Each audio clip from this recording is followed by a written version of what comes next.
पाहिजे, मकाई कामगारांचे पैसे मिळालेच पाहिजे, रश्मी बागल रश्मी बागल रश्मी बागल रश्मी बागल पैसे द्या, पैसे द्या, रश्मी बागल पैसे द्या, पैसे द्या, रश्मी बागल पैसे द्या, पैसे द्या, रश्मी बागल पैसे द्या.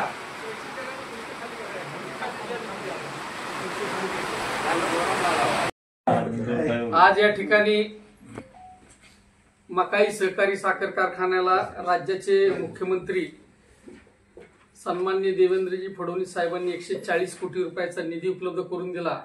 आदरणीय फडणवीस साहेबांचा हेतू असा होता की या आधी मकाई कारखान्यावर अवलंबून असलेले कर्मचारी असतील, ऊस उत्पादक असतील, वाहतूक कामगार असतील, या सगळ्यांच्या प्रपंचात पुन्हा चांगले दिवस यावेत.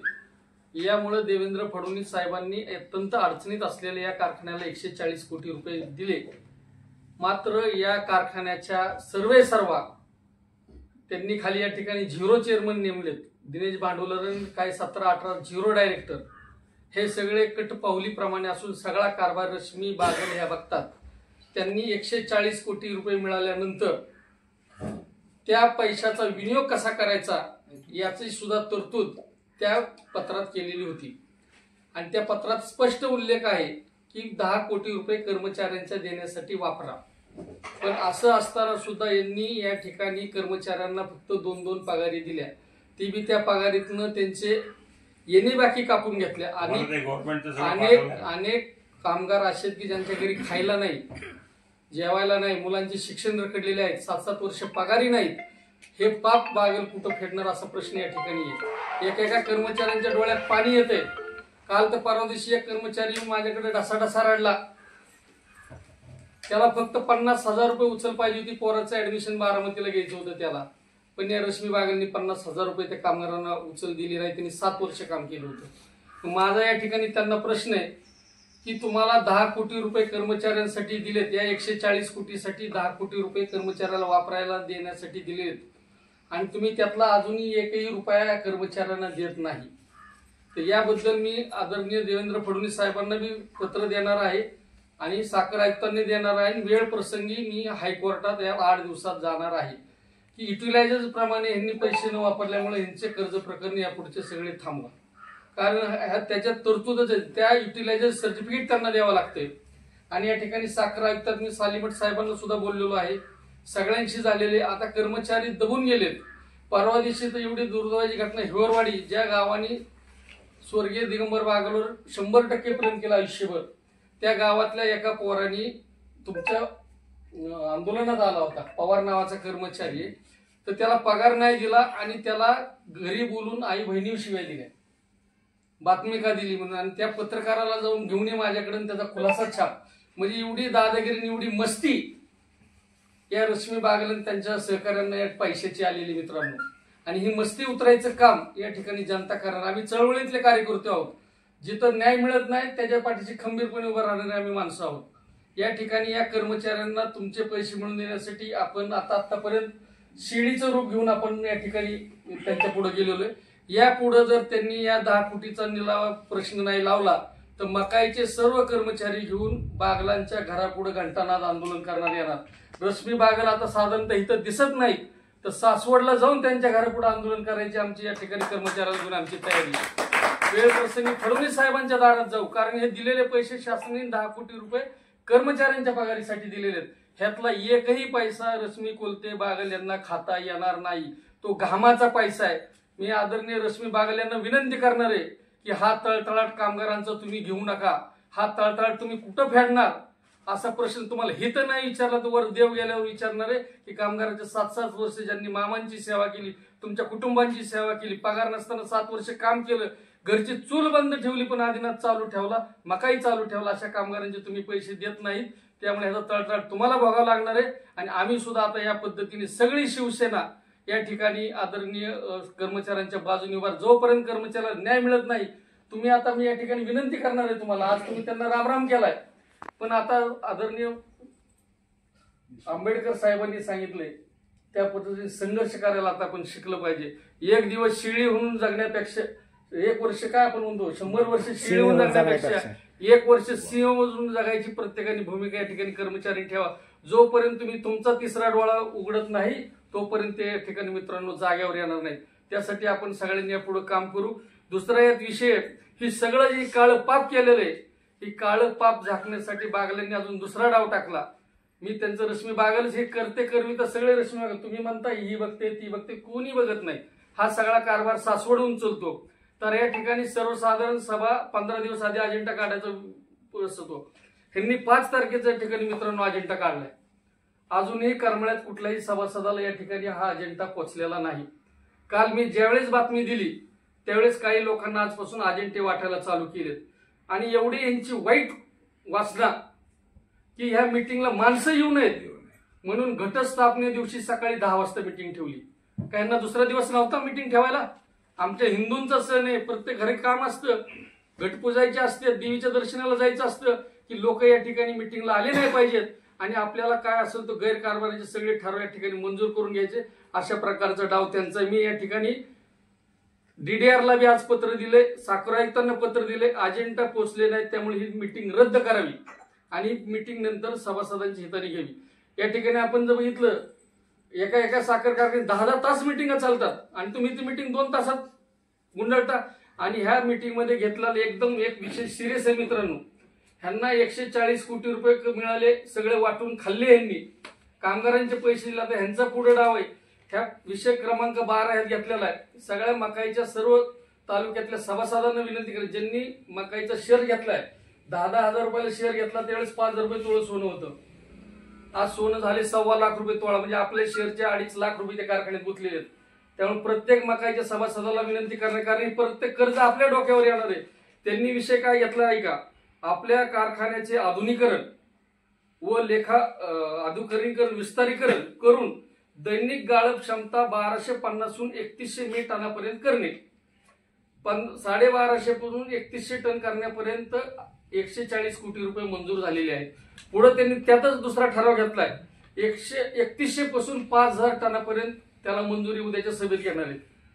म्हणजे आता आप्पासाहेब म्हणले तसं त्यांना 2500 करता आला नाही, ह्या वर्षी गाळप करता आला नाही, तर त्यावेळेस त्यांनी काय ठराव करून घेतात, 5000 मेट्रिक टनाचा कारखाना करणे आणि परत 120 KNPD करणे, इथेनॉल प्रकल्प करणे. म्हणजे हा नवीन प्रस्ताव दाखल करून अजून 150 ते 200 कोटी रुपये कर्ज या कारखान्यावर काढायचं, 300-400 कोटी रुपये कर्ज गोळा करायचं आणि करमाळा सोडून जायचं काय, असा काय प्लॅन त्यांच्या डोक्यात आहे का, असं माझ्यासारख्याला शंका निर्माण होती.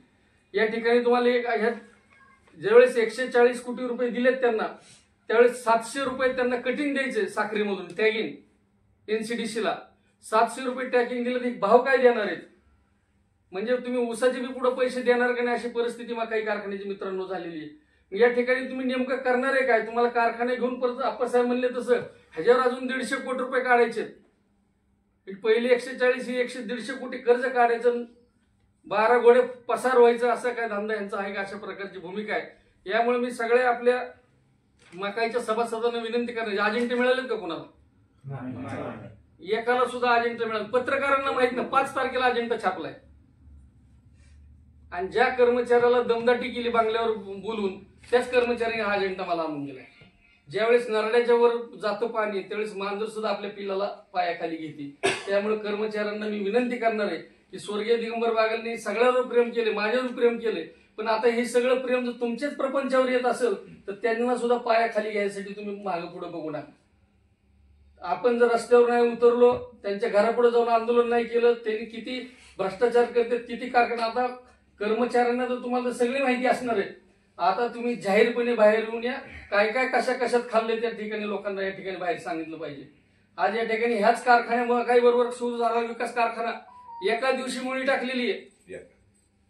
या ठिकाणी विलासराव देशमुख साहेबांनी मुळी टाकली, त्यांनीच ना, आणि त्या दिवशी मांजरा कारखान्याला मुळी टाकली. आज तो 5000 टनांनी कारखाना चालतोय. आप्पासाहेबांच्या काळात राष्ट्रीय पारितोषिक मिळाले, सगळे स्थापनेपासून ह्यांचीच सत्ता आहे. त्यामुळे आता ह्या जबाबदारीपासून त्यांना या ठिकाणी टाळता येणार नाही. आदिनाथ कारखान्याचं बी नुकसान त्यांनीच केलेलं आहे.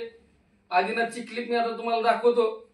आदल्या दिवशी त्यांनी म्हणजे स्वतःचा तर कारखाना बंद पाडायचाच, पण आदिनाथ कारखाना सुद्धा बंद पाडण्याचं, ह्या वर्षीचं बंद पाडण्याचं पाप कुणाचं असेल ते सुद्धा रश्मी बागलचं मित्रांनो.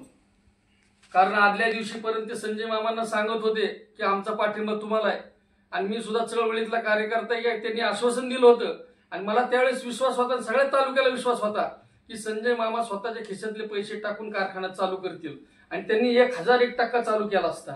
पण तो जर कारखाना चालू केला असता तर आपल्या मकाईवर टीका झाली असती आणि संजय मामाचा गट वाढला असताना आपला बागल गट संपला असता. म्हणजे आपलं राजकारण टिकवायचं असेल तर संजय मामाला हद्दपार करायचं असेल तर संजय मामाच्या ताब्यात कारखाना गेला नाही पाहिजे, ही पापी भूमिका घेतली. आणि त्याची जी क्लिप आहे ती क्लिप मी आता तुम्हाला व्हॉट्सअपला नंतर हे कारण झाल्यावर दाखवतो. ती क्लिप आदल्या दिवशी रात्री फिरून सगळ्या त्यांच्या समर्थक कार्यकर्त्यांना सांगितलं की संजय मामांना मत देऊ नका. आदल्या दिवशीपर्यंत सतीश भाऊ बरोबर आहे, आदल्या दिवशी मामांना सुद्धा फसवलं आणि आबांना पाठिंबा दिला. लय प्रेमापोटी नारायण आबांना पाठिंबा दिला नाही की नारायण आबांना जो पाठिंबा दिला की आबांना कारखाना चालवता येणार नाही, सोन्याचा दूर कसा काय काढेल, म्हणजे नारायण आबाची सुद्धा पार्टी बदनाम झाली पाहिजे अशा प्रकारची भूमिका या ठिकाणी बागल गटाने घेऊन, रश्मी बागलने घेऊन, मी फक्त रश्मी बागलच नाव घेणार, बाकी सगळे पेंदेत बिनबुद्धीचं बाग असलेली माणसं कडीने त्याच्या. तर अशा पद्धतीने राजकारण डोळ्यापुढे ठेवून आदिनाथ सुद्धा निस्ता आदिनाथचं चाक जरी संजय मामाने फिरवलं असतं तर तालुक्यातल्या बाहेर जी ऊस नेणारी माणसं आहेत त्यांना 200 रुपये टनाला करमाळा तालुक्यातल्या शेतकऱ्यांना भाव द्यावा लागला असता. आज कारखाने सगळे करमाळ्यातले बंद असल्यामुळे बाहेरचे लोक आपलं गेट म्हणून कारखाना ऊस नेणार, 300 रुपये शेतकऱ्यांना भाव कमी मिळणार आहे. हा सुद्धा नुकसान या ठिकाणी केलं. आणि मी या ठिकाणी विनंती करणार आहे की आमची भावना काय, कारखाने चालू झाले पाहिजेत. आदरणीय नारायण आबांनी सुद्धा या ठिकाणी पूर्ण ताकदीने ह्यांच्या हिमतीवर, ह्यांच्या नाकावर टिचून आदिनाथ कारखाना चालू केला पाहिजे. आम्ही सगळेजण आबाच्या सुद्धा पाठीमागे आहोत, कारण कारखाने जगले, कारखाने टिकले तर आमच्या तालुक्यातला सभासद टिकणारे, शेतकऱ्यांचे प्रपंच वाढणार आहेत, कर्मचाऱ्यांचे हित साधणार आहेत. त्यामुळे मी सुद्धा या ठिकाणी आदिनाथ महाराजांच्या चरणी प्रार्थना करणार आहे, झालं की झालं पण आदिनाथ कारखाना सुद्धा चालू झाला पाहिजे. हे जसं म्हणलं मकाई चालू झाला पाहिजे, पण मकाई बी चालू झाला पाहिजे, पण हे चालू करायची यांची प्रवृत्ती नाही.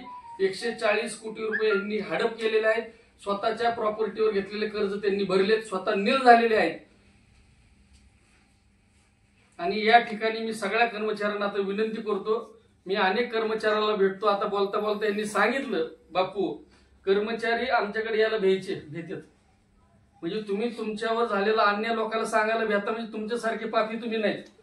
या ठिकाणी मी विनंती करतो की आता इथून पुढे जर तुमचा अन्याय जर झाला असेल तर अन्याय झाल्यावर तुम्ही रस्त्यावर उतरायला शिका, संघर्ष करायला शिका. संघर्ष केल्याशिवाय जगात काही मिळत नाही, बंडखोरी केल्याशिवाय काही मिळत नाही. आणि ज्यावेळेस आपण सगळेजण एकत्र येऊन बंडखोरी करू त्यावेळेस ह्यांना आपल्या या ठिकाणी 10 कोटी रुपये द्यावाच लागणार आहेत. आणि हे सुद्धा बरं का बापू, युटिलाइज सर्टिफिकेट द्यावं लागतं. 10 कोटी रुपये जर कर्मचाऱ्याला आपण जर अर्ज दिला साखर आयुक्तांकडे तर 10 कोटी रुपये कुठल्या कर्मचाऱ्याला किती रक्कम दिली ही एमडीच्या सहीने युटिलाइज सर्टिफिकेट तिथं द्यावं लागतं.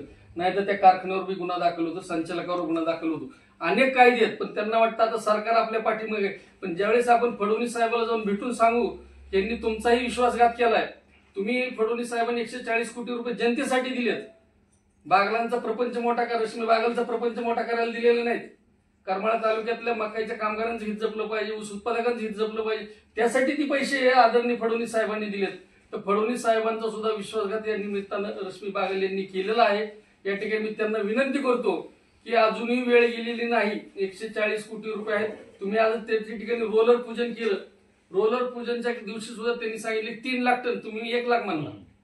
त्यांचं स्टेटमेंट आहे 4 लाख टन ऊसाचं गाळप करून असं सांगितलं होतं. तर मी या ठिकाणी हित म्हणले जाहीर पैशाला काही व्हॅल्यू नाही.